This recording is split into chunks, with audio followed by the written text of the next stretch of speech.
Si vous avez des vêtements Gap, H&M ou Tommy Hilfiger étiquetés Made in India dans votre placard, ils viennent des usines de Tirupur. En moins de 10 ans, cette petite ville du sud de l'Inde est devenue un symbole de la compétitivité économique du pays.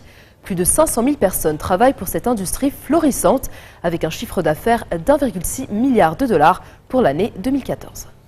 L'association des exportateurs de Tirupur estime que 55% des produits destinés à l'exportation sont envoyés en Europe. Mais derrière ce développement se cache une catastrophe écologique majeure. En 2007, une étude réalisée par une ONG locale a démontré que les 729 teintureries recensées à Tirupur déversaient plus de 120 millions de litres d'eau polluée dans la rivière de la ville.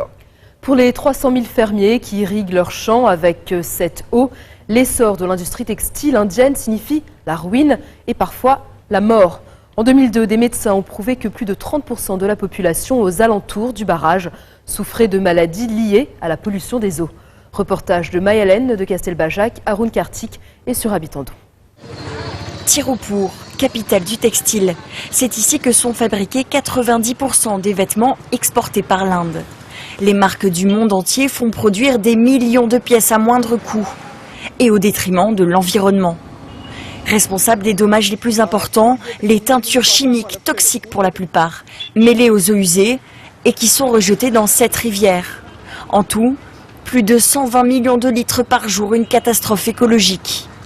Impossible pour nous d'avoir accès à ces gigantesques teintureries qui se savent observer. Alors, nous sommes allés voir un sous-traitant. Ce petit atelier est le seul à nous ouvrir la porte. 30 ouvriers travaillent ici 12 heures par jour, dans la chaleur et l'odeur des teintures. J'imprime 1000 t-shirts comme celui-ci par jour. Je n'ai pas besoin ni de masque ni de gants, je me lave les mains à la fin de la journée et ça va. Partout dans l'atelier, des bidons de produits chimiques dangereux et toxiques. Mais pour le patron, son entreprise est exemplaire. Nous, on ne pollue pas. Les boîtes de peinture et les autres produits, nous les brûlons parce qu'ils ne sont pas biodégradables. Et puis vous savez, pour les petits ateliers d'imprimerie comme le mien, nous n'avons aucune norme anti-pollution à respecter. Pour comprendre l'étendue du désastre écologique, il faut quitter la ville et suivre la rivière jusqu'au district d'Oratupalayam, à 40 km de Tirupur. Au bord de la route, ce petit barrage, construit en 1999 pour aider les paysans à irriguer leurs terres, il est finalement mis à l'arrêt 5 ans plus tard. Mais le mal est fait. L'eau hautement toxique venue de Tirupur a déjà ravagé la zone. À quelques kilomètres de là, Mohan Raj, fermier, nous emmène sur ces terres constater les dégâts. Ici, c'était une plantation de cocotiers. Il n'y a plus rien maintenant. Depuis l'installation du barrage, les villageois ont vu leurs arbres et leurs récoltes mourir d'un mal jusqu'alors inconnu. Lentement, le poison s'est répandu dans les terres et dans les nappes phréatiques. On a compris que ça venait de l'eau quand le bétail a commencé à souffrir, puis les habitants. Il y a eu beaucoup de cancers, vous savez. Le taux de pollution de ce puits est de 10 000 mg par litre. C'est impossible de l'utiliser pour les cultures. Rien ne peut pousser avec cette eau. Il y aurait dans la région plus de 13 000 familles de fermiers victimes des industries textiles de Tirupur.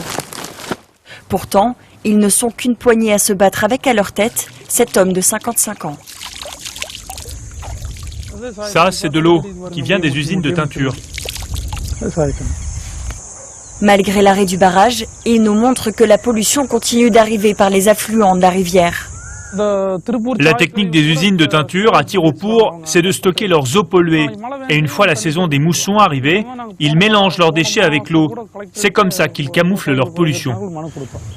Dans son village, la plupart des maisons sont abandonnées.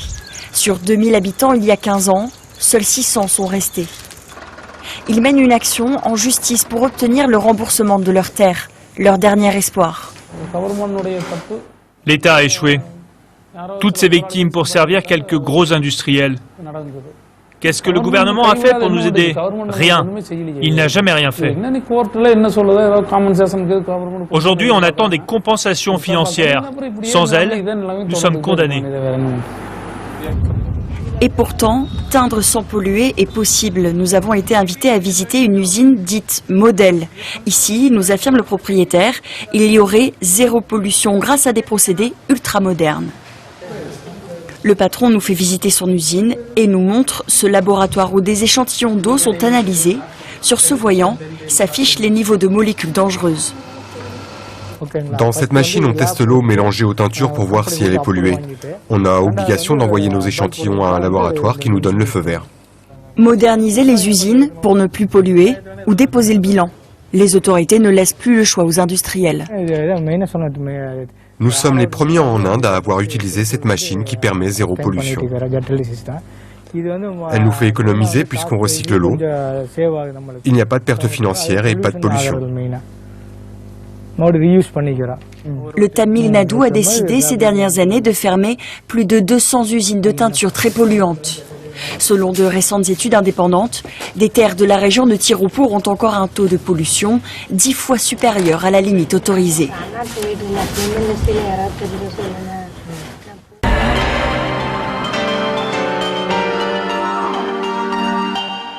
La mesure était annoncée depuis plusieurs mois, mais elle a été officialisée fin octobre.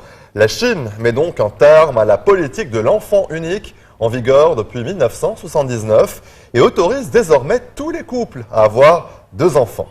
C'est donc la fin de 35 ans d'une politique censée garantir une évolution démographique stable, considérée pendant longtemps comme la seule garantie de pouvoir nourrir 1,4 milliard de citoyens selon les autorités. Mais le pays est confronté au vieillissement de sa population, ce qui rendait la mesure inadaptée dans un contexte de ralentissement économique. La réforme est censée changer la donne, mais rien n'indique que les Chinois adhèrent à la nouvelle politique.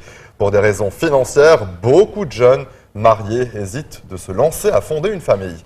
Reportage de Pierre-Philippe Berson et de Baptiste Falvaux.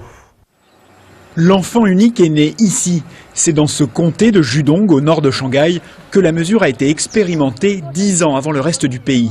Judong, une région test pour une politique qui deviendra en 1979 une obligation nationale.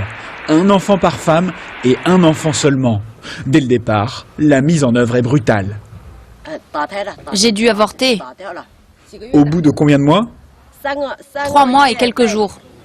Évidemment, j'étais triste. Comment ne pas être triste? La chef du planning familial du village est venue chez moi et elle m'a dit que je ne pouvais pas avoir d'autres enfants. Pour les hommes, c'est plus simple. Ils se sont fait stériliser par vasectomie. Les autorités emploient des méthodes radicales pour faire respecter la loi coûte que coûte. Stérilisation forcée et avortement. À Judong, toutes les femmes ou presque ont subi ces traitements. Ici, les mères ont toutes subi une ligature des trompes. Il était strictement interdit de donner naissance à un autre enfant. À l'époque, les dirigeants chinois redoutent qu'une surpopulation freine le développement économique. 35 ans de politique de l'enfant unique ont empêché 400 millions de naissances. Et la Chine est désormais prospère. Mais revers de la médaille, aujourd'hui, le pays manque de jeunes. À Judong, plus qu'ailleurs, 20% des habitants ont plus de 65 ans. L'école a même dû fermer, il n'y avait plus assez d'élèves. Un seul établissement se frotte les mains, la maison de retraite. En 2013, quand on a ouvert, il n'y avait qu'un seul couple ici. Maintenant, on a 90 personnes âgées. Mais ces gens sont seuls, ils n'ont pas de famille pour s'occuper d'eux. C'est le phénomène du nid vide. Leurs enfants sont tous partis travailler ailleurs. Le vieillissement menace toute l'économie de Judong. Explosion des frais médicaux, inquiétude pour les retraites et pire, risque de pénurie de main-d'œuvre, alors que les besoins dans cette région agricole sont immenses. Dans la région, il ne reste que des personnes âgées. Et pour l'exploitation, on a pourtant besoin de recruter du personnel, mais on n'y arrive pas. C'est ça le problème. On est donc obligé d'augmenter les salaires. Aujourd'hui, ils sont très élevés, plus de 24 € la journée. Les chercheurs s'inquiètent d'une autre conséquence de l'enfant unique. À Judong et dans toute la Chine, on compte beaucoup plus d'hommes que de femmes. Un déséquilibre potentiellement explosif. Depuis le début des années 80, on observe une forte disparité dans le ratio des sexes à la naissance. L'an dernier, ce ratio était autour de 117. Ça veut dire que pour 100 naissances de filles, il y en avait 117 de garçons. Ça fait des siècles que notre culture donne priorité aux garçons. Mais aujourd'hui, ça crée des problèmes de taille. Beaucoup d'hommes n'arrivent plus à trouver femme à marier. Le 30 octobre dernier, la politique de l'enfant unique est abandonnée. Désormais, les couples ont le droit d'avoir 2 enfants. La fin de cette mesure signe peut-être le début d'une nouvelle vie pour certains Chinois, comme Li Xue. Cette jeune fille de 22 ans a eu la malchance de naître 6 ans après sa grande sœur. Un deuxième enfant, à l'époque, est un enfant illégal. Alors Li Xue n'a pas de papier d'identité. Aux yeux de l'État chinois, elle n'existe pas. Comme je n'ai pas de papier, je n'ai jamais pu consulter un médecin. Je n'ai pas pu me faire vacciner quand j'étais petite. Ensuite, je n'ai jamais pu aller à l'école et je n'ai pas fait d'études. Et je n'ai jamais pu prendre le train non plus, parce qu'ici, il faut une carte d'identité avant de prendre place à bord. Lorsqu'elle apprend qu'elle attend un deuxième enfant, la mère de Li Xue est effondrée. Les familles qui enfreignent la loi doivent payer 800 € d'amende afin d'obtenir des papiers pour leur nourrisson. Une fortune à l'époque qu'elle ne peut pas se permettre. Enceinte, j'ai eu des problèmes de santé.